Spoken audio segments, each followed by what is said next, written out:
Welcome to the Leaders in Payments podcast, where we talk to C-level leaders from across the payments landscape. We'll be discussing the products and services that impact the payment space today, as well as trends and predictions for the future of payments. We will also hear stories from our guests about their journeys to the top. Hey everyone, this is Greg Myers, the host of the Leaders in Payments podcast. And before we jump into this episode, I wanted to mention two quick things. First, March is Diversity and Inclusion Month. So if your company puts employees first and values diversity, let's talk about guest and sponsorship opportunities. Also, during this month, we're talking about open banking with execs from Trustly. I hope you'll tune in to those special episodes as well. Today, we have Ian Drysdale on the show. He's a self-driven man with a passion for innovation that changes the marketplace and for doing payments right. Ian is currently the CEO of One Inc. and is a true leader in the payment space with a resume that includes some of the biggest names in payments. So how did he get his first job at PNC? He simply cold called the CEO and asked him for it. For those of you that may not know, One Inc. is a leading digital payments platform for the insurance industry. They facilitate upwards of $20 billion in payments annually for the property and casualty space. They're currently growing exponentially at a rate of 50% per year. And their ultimate goal is to digitize the more than $1 trillion of paper checks floating around in the insurance industry in the U.S. alone. As far as what differentiates them from their competitors, not only do they have exceptionally deep knowledge of the complexities of the insurance industry, they provide a full digital experience to their clients that accounts for so much more than just payment processing. Tune in this week to hear about Ian's climb to the top and his expectations for the future of our industry. We've got a great episode ahead, so let's get started.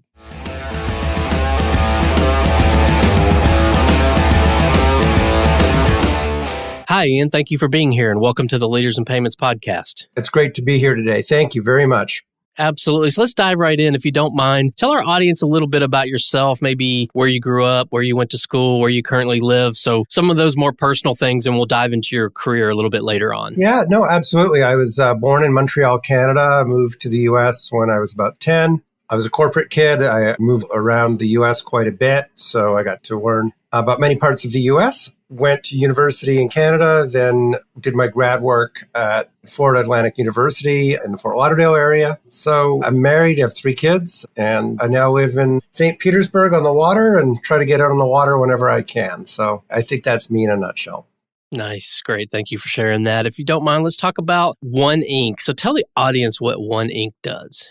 Yes. So One Inc. is the leading digital payments network for the insurance industry. So if you think about an insurance company, then what you should be thinking about is paper. So there is over $1 trillion of paper checks flowing around the insurance industry, the property and casualty insurance industry in the US. And our goal is to make all of those check payments electronic. So there are 2 kinds of payments that insurance companies are principally involved in. One of those is inbound payments, and the other is outbound. So an inbound payment is a premium payment. So you might pay $200 a month for automobile insurance. And an outbound payment is a claim. So in the event that a car, for example, or a home is damaged, then you might submit a claim and we push the money out for claims. So all told, we handle about $20 billion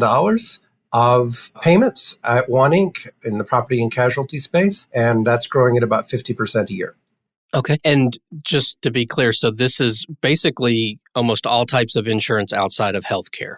That's correct. So the principal 4 types of insurance, perhaps 5 types of insurance that we get involved in are automobile, home, workers' compensation, life insurance for inbound, for premiums, and other smaller types of insurance that come up, whether it be pet insurance or perhaps insurance for consumer electronics or renter's insurance, that type of thing. But predominantly, we're doing automobile and home insurance as well as other lines. Okay. And how big is the company? We have upwards of 500 people, and we are growing very quickly. I can't disclose revenue numbers, but we're becoming a fairly substantial entity. Okay. And how do you go to market? Do you have a direct sales force or partner channels or both? Both. We predominantly rely on our direct sales force. They get referrals from some of our partners. We are plugged into a dozen ERPs, in other words, companies that provide the backbone, the computing backbone of insurance companies like Guidewire and Duck Creek and Majesco.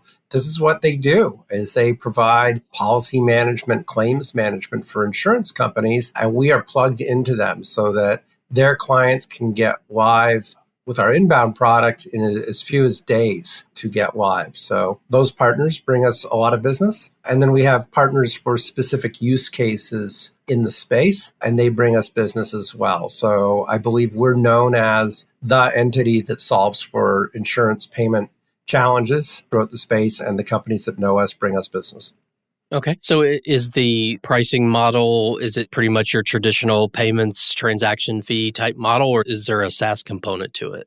Yes. So we have SaaS components to all of our businesses, both inbound and outbound premiums and claims. There are SaaS fees that are far less expensive than an insurance company doing it on their own. Then just to go back and forth on our inbound business, it is merchant acquiring, and we support north of 10 payment types. So in addition to standard payment types like Visa, MasterCard, Amex, Discover, ACH, we support Apple Pay, Google Pay, Venmo, PayPal, and many others. And some of those, about half of our clients are convenience fee based. They don't want the cost of interchange, and they want that to be a convenience to their consumers. And the other half are pass-through clients that look like somewhat standard merchant services clients. But what makes us really different on the inbound side is we're not simply doing the processing. We provide the full digital experience to our clients. So we provide what we call modals, which you can think of as pop-ups, which are compliant from a PCI standpoint. For our clients, we provide them with a portal if they want it. We provide them with a full PCI compliant IVR so that they can accept payments over the phone. We have our texting capability, so people can pay via text, and we can alert clients via payments on both text and email and prompt for pay. So when a insurance client comes to us, they're not really just coming to us only for payments. We are providing their full digital solution, whether it's for online, for phone, or for web. And that's just on the inbound side. Our pricing on the outbound side is a little different. I appreciate you going through that. And then do you sell mainly in the US or North America, or is it a global solution? So right now we're US only. We're getting pulled with a fair degree of intensity into international. We receive phone calls from clients or potential clients in Europe and throughout North America asking us to move into their territory because there's really nobody that does what we do on a global basis. And we certainly see that as an area of expansion as we simply not only do payments, but we solve a lot of insurance problems. Okay. And you mentioned something early on that I want to touch base on. You talked about all of the checks and paper payments being made. And obviously, that's a pretty common theme in payments. And certainly it is more so in the B2B payments world. But can you talk a little bit about what are you guys doing to help drive that sort of digital adoption? I mean, obviously, we all understand going online and, taking payments by phone and things like that. But what initiatives or type things do you do to help your clients move away from paper?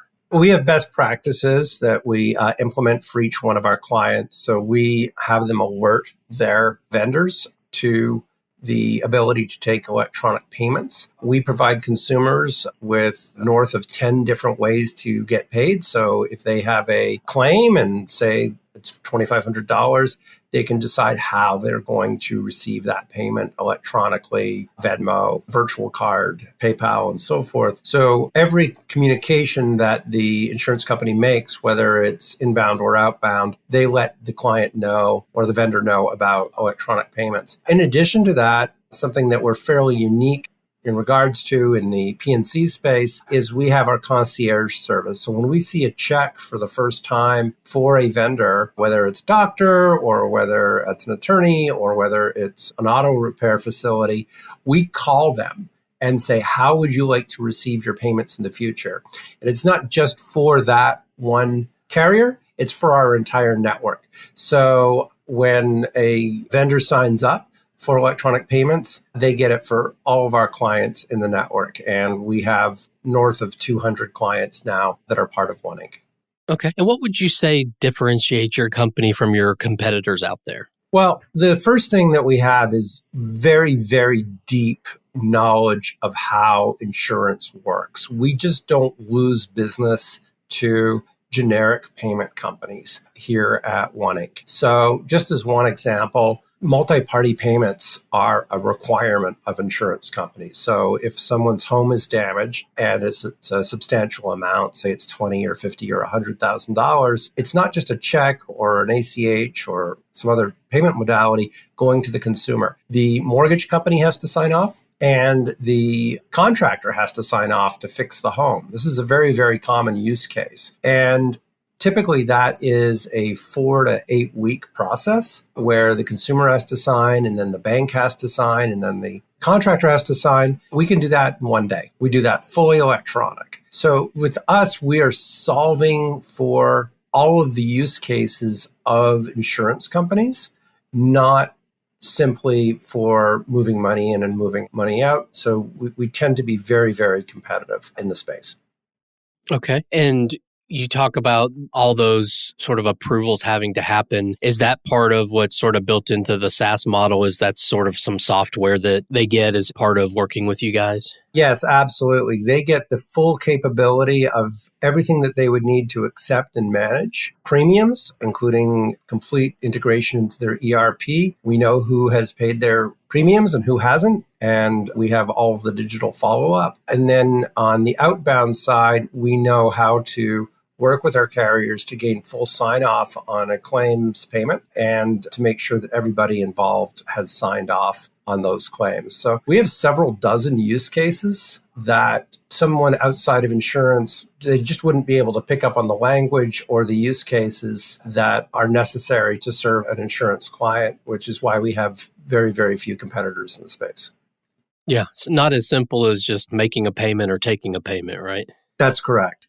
Okay, so where do you see the payments industry heading? So you can kind of couch it with your insurance viewpoint if you want, but where do you see it heading in the next, say, 2 to 3 years? Right. So I think that there's going to be a huge shift towards real-time payments. There are multiple different companies coming out with real-time payments. Obviously, the Clearinghouse, Early Warning, FedNow, those are 3 in the US. We're seeing this around the world. The UK is fully rolled out with real-time payments. So real-time payments are going to be a huge change, going from sort of batch from the 70s and 80s and 90s to instant. And I don't think that millennials or zennials are going to put up with payments that take 24 or 48 hours when they can be paid 24/7 by 365 nights, holidays, weekends. So that is going to be a big shift in the business. And I think that authentication's a really big deal. So it's less popular in the US than it is around the world. I think that in Europe, for example, it was very common to have a password before you could use your Visa at your favorite online vendor. And there are other approaches to that with Apple Pay and the Google Wallet and, say, PayPal. But when people quote unquote sign for things digitally, it's going to be done in real. And that's going to really reduce fraud, both in our industry as well as in other industries, is that card not present transaction is going to be as much of a done deal as a card present transaction is today. Sure. Do you see cryptocurrency playing a role in the future? So I only see cryptocurrency as having 2 real use cases today. One is cross-border, which could be interesting, and the other is as an investment. And I do believe we could get to the point where we, amongst the other ways that we pay, we could offer crypto as a way we could pay for a claim. We're not being pulled there by our insurance companies as of yet, whereas I think that crypto is truly interesting. I just don't think we're there yet. Now, I do believe that central bank digital currencies, CBDCs, so say if the US issues dollars with digital currency with crypto, in other words, the serial number on your greenback is actually going to be a digital representation of a coin called the US dollar. I think we could absolutely get there. I mean, that makes a ton of sense. So the days of doing things the way we do them today, I think will go away, and the ledger will allow for use cases that we haven't seen yet. Yeah, I think it's pretty interesting just, thinking about the insurance space where, I think, and you can correct me if I'm wrong, but in the days of old where you had a car accident and it would take, months before anything was ever settled, and certainly even maybe time after that before anyone saw any money. Now, a lot of these, I think, insurance carriers see the value in getting that payment made to disbursement out quickly. And even I think, some of them allow you to take pictures of the damage. And I mean, it's almost like you said, a real-time authentication and a real-time payment is almost sort of what the expectation is these days. Is that sort of what you're seeing? Yeah, we're getting there very, very quickly. We can near instantly pay today with virtual card or with push to debit with vendors. We'll have RTP in the future, and it's fully integrated into these various systems that can help evaluate what the cost of a claim is, whether it's a home issue or a vehicle or something else. So the speed of paying a consumer or a business for a claim is very, very heavily involved with the satisfaction level. We have one national top 5 carrier who has told us that they're seeing as much as a 10-point increase in their NPS score when they use digital payments through OneInc. And I think that that's emblematic of where we're going in payments, is that those consumers expect a digital live mobile experience and they think it should happen instantly. And carriers who are wedded to checks or slow ways of doing business are putting themselves at risk. Sure. You mentioned also growing internationally, maybe coming soon. Are there any other growth strategies that you're willing to share? I think that we're going to be much more heavily involved with the UI and the UX around consumer. I think that is going to be very, very exciting. We're working with a number of insurtechs that are taking the industry by storm, such as Hippo and others that I can't talk about, which are the Silicon Valley type insurers of tomorrow. So we're working with them on various UX, UI, and other payment use cases. I think that we are going to, similar to Stripe, but with an insurance focus, be providing super easy ways to integrate to us. We already have APIs and SDKs, but we know how to take that entirely to a different level, and we're going to be doing that. So if you're an insurance company and you're interested in an entity that knows exactly what you do and the problems that you have and how they can be solved and who your new competitors are, we can bring an insurance company to the 21st century in a matter of a month or two. And that's our focus. Okay. Well, let's switch gears a little bit and talk about you. So maybe talk about your journey and how you got to your role there as the CEO.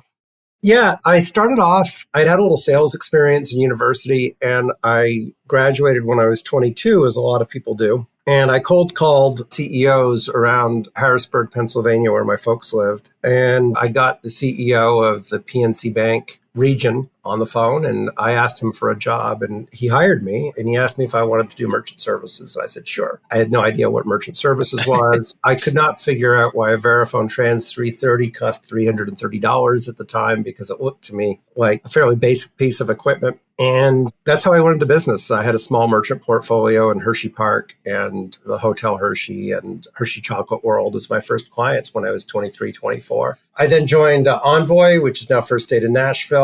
And I was soon selling nationally and had a little bit of success. And I was asked by the time I was 26 to run all the front end products at First Data. And by the time I was 28, 29, I was running most of product management for First Data and Palo Alto. So that's how I kind of got going. I then ran my first P&Ls, did some national sales, became chief product officer at WorldPay US. And then I ran national sales. I had 750 people for Alavon, and we grew that business substantially. So that was my merchant services background. And then Headhunter asked me if I wanted to run Zealous Payments here in Tampa, which was my first experience with disbursements and outbound. And that was a terrific business. We merged and recapped that business for $5.7 billion in 2019, which was a terrific outcome after very high growth. And then I was asked by Great Hill Partners to become an executive in residence. Okay. And what was so attractive about OneInc? OneInc is hyper attractive for a few reasons. One of them is that it really understands its clients, right? I've been at large processors where we're saying, let's get into this market or let's get into that market, that vertical market. We really didn't know what we were doing or who the players were or how decisions were made or what the culture is. We have all of that down. We understand who all the players are. We understand the various ways that they approach the industry, what their concerns are, what ratios they're trying to maximize or minimize to run their businesses, how they're valued in the industry, how the street values these insurance companies. So we really understand the market. I'd say that's number one.